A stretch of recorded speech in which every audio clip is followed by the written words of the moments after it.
Hello, beautiful people. It's Karen. I hope you are having a sublime day. We're moving into fall, and food-wise, for me, that normally means slightly heavier fare. So, we're going to be making a 3-meat meatloaf for dinner tonight. So, let's go take a look at the ingredients that we need to make this meatloaf. It is going to be delicious. As I said, we're going to be making a 3-meat meatloaf today. So of course, we will need 3 meats. We'll be using ground lamb, ground pork, and ground beef. So those are our meats. We'll also need some additional ingredients, and that goes to vegetables. So we'll add some vegetables to that, which we will saute. So you'll need butter for sauteing. You will need some carrots. You'll need some sweet red peppers. You'll need some onion. You will need some celery. You'll need garlic. And you'll need an egg. You'll also need some panko, which are breadcrumbs, and you'll need some Worcestershire sauce. And as always, you need salt and pepper. So those are the ingredients for the basic meatloaf. Now next, I'm going to go over the ingredients for the glaze, because we're also going to add a glaze to the top of that, because that is going to just add some extra flavor to your meatloaf and take it to the next level. So let's go over those ingredients. Okay guys, let's go over the ingredients for the glaze that you're going to top your meatloaf with. This glaze is going to add some extra flavor, some extra kick, and it's also going to keep it moist while it is baking. So you're going to start with a base of tomato paste, and then we're going to add some other ingredients to this tomato paste. So with the tomato paste, you're going to need some brown sugar. You're going to need some apple cider vinegar. If you've only got regular vinegar in the house, that is perfectly fine. Use that. No need to go out and buy something new. You will need a little bit of onion powder. You will need some additional garlic. And you will need something that is chili based. So you can use a chili sauce. You can use something that has a chili paste to it. I am using a hot and sweet chili jam, but again, if you can't find that, a chili sauce will be perfectly fine. And those are the ingredients for your glaze. Let's get started making this meatloaf. Before we get started, you probably want to get some of your prep items out of the way, because that will make this a lot faster once you get into the assembling process. So the first thing that I like to do is I like to line my loaf pan with parchment paper. And you don't have to do that, but I do that because it makes cleanup a lot easier, and it will allow you to lift the loaf out of the pan a lot easier. So you'll put it in the parchment paper, you lift it out, and it's easy cleanup. So just a tip. The next thing you probably want to do is to chop all of your vegetables prior to starting mixing, because that will make it a lot easier. You'll be able to toss everything in and saute them at once, and then once you start mixing the meatloaf, all of your vegetables are already prepared. So we're going to get started doing that. You'll need a small onion. We're going to throw this in the food processor and dice that up.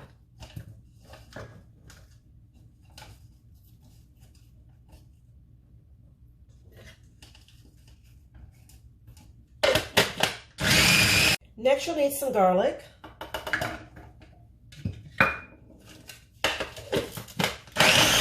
And next, you're going to need 3 stalks of celery.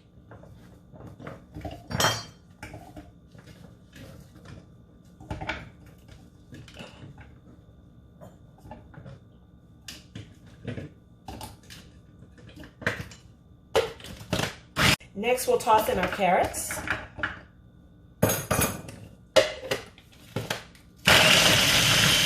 You want to add your sweet red peppers.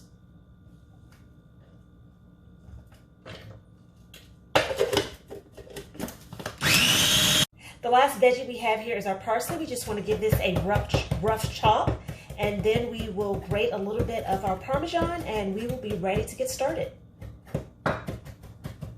And lastly, let's grate a little bit of Parmesan. You probably want about a 1/4 cup of Parmesan. Now that you have all of your vegetables chopped, you want to start sauteing. You're going to saute your garlic, your onions, and your celery. We're going to saute those in about a 1/2 stick of butter. You can also preheat your oven at this point. We're going to preheat the oven to 350. We have about a half stick of butter in the pan. We're going to melt that, and then we're going to add in our onions. Our butter's melted, and so we're going to add in our onions. We're going to saute the onions for about 5 minutes, and then we're going to add in our celery. Next, you want to add your celery. You want to saute the celery for about 5 minutes as well. And the last ingredient you want to add to this is your garlic. After you've let the garlic saute in this mixture for about 5 minutes, you want to turn the flame off and pull the skillet off of the flame because you want to let this cool. Next, we're going to start incorporating our meats together. Once this mixture is cool, then we're going to add it all in together. We are ready to get started mixing the base of the meatloaf. And let's talk measurements. As I said, we're using 3 meats. We're using ground beef, we're using ground lamb, and we're using ground pork. I'm going to use a full pound of the ground beef. I'm going to use a half pound each of the ground lamb and the ground pork. So I have a pound of each of these, so I'm going to take a half of the mixture, which will be a half pound of the ground pork.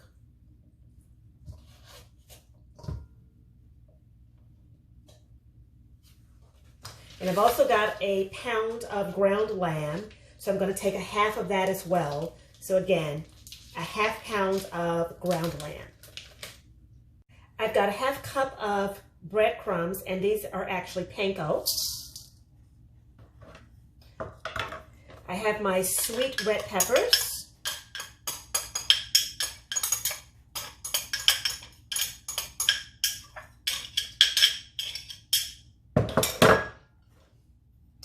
My fresh parsley.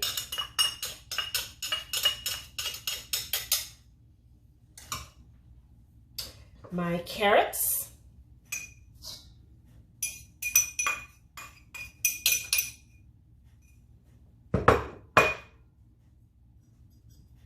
I'm going to add an egg to this.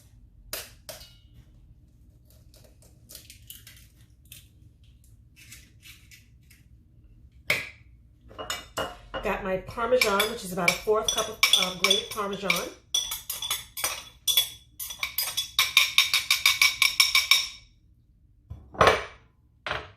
Some Worcestershire sauce.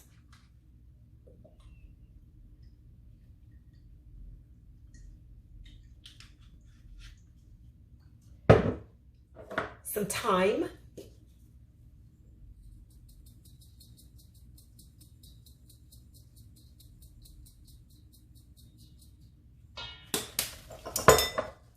And I need a little bit of salt and pepper.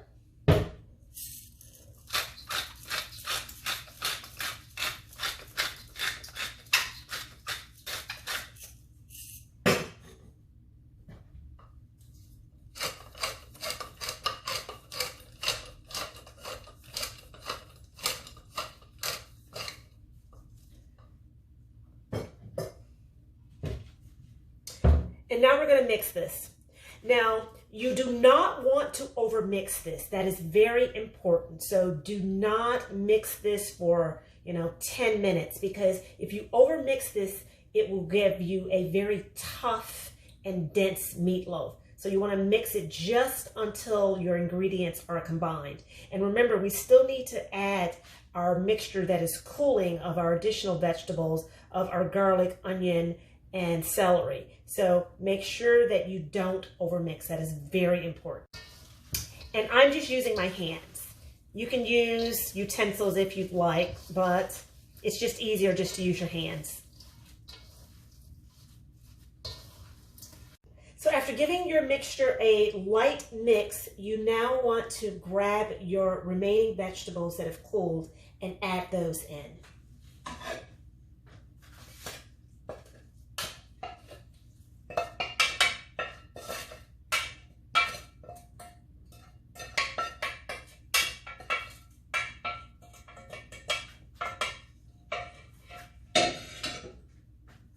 We'll get this incorporated, and then we are ready to mold it in our pan.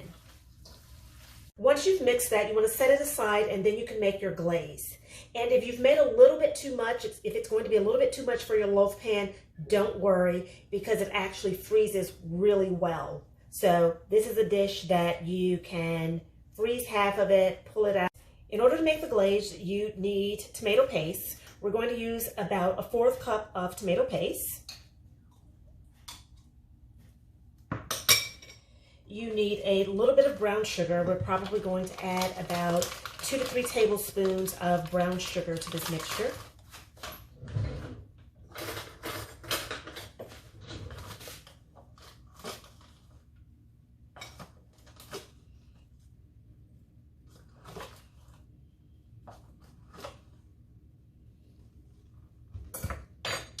You need your onion powder. You need some minced garlic.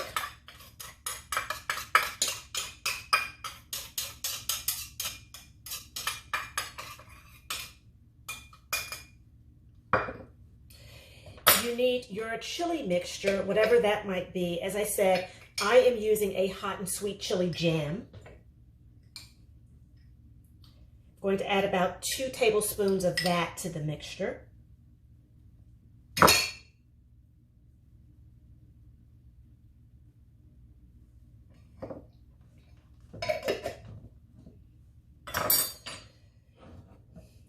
Need some apple cider vinegar. Again, probably about 2 tablespoons of your apple cider vinegar.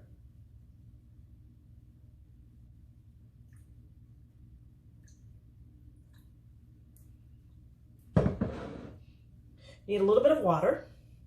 Again, probably about 2 tablespoons of water. And I'm going to need some Worcestershire sauce.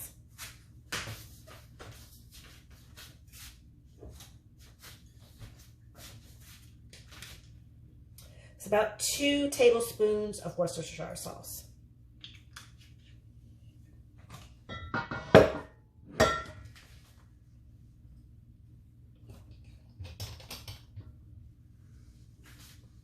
And mix.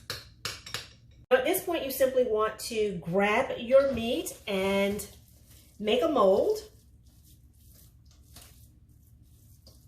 And you want to press this lightly into the pan so that it holds its shape.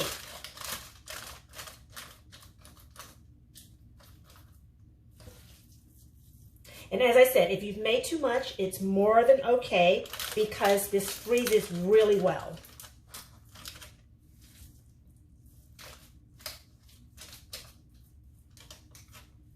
At this point, we're going to take our glaze and we're going to put about 1/3 of the glaze on top of your meatloaf.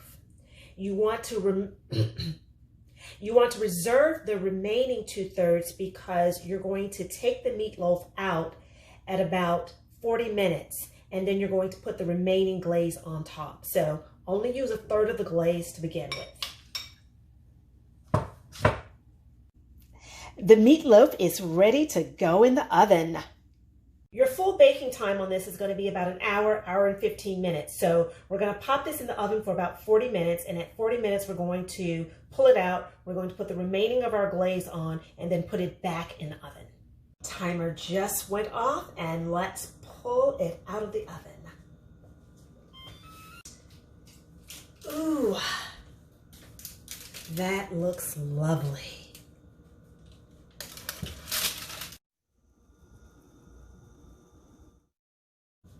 Now, after you pull your meatloaf out of the oven, you want to let it rest for 10 to 15 minutes before you slice it. And that'll give you time to finish off any sides that you're going to serve with the meatloaf.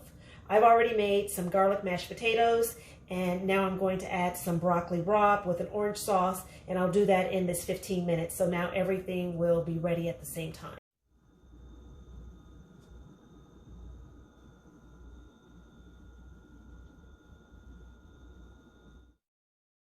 Beautiful people, you have a perfect fall meal here. You have a 3-meat meatloaf, luscious garlic mashed potatoes, and broccoli rabe with an orange sauce. Make it and enjoy.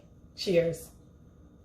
Beautiful people, I hope you enjoyed the recipe for my 3-meat meatloaf. If you did, hit the subscribe button and you will never miss another one of my videos. Until we meet again, think sublime thoughts.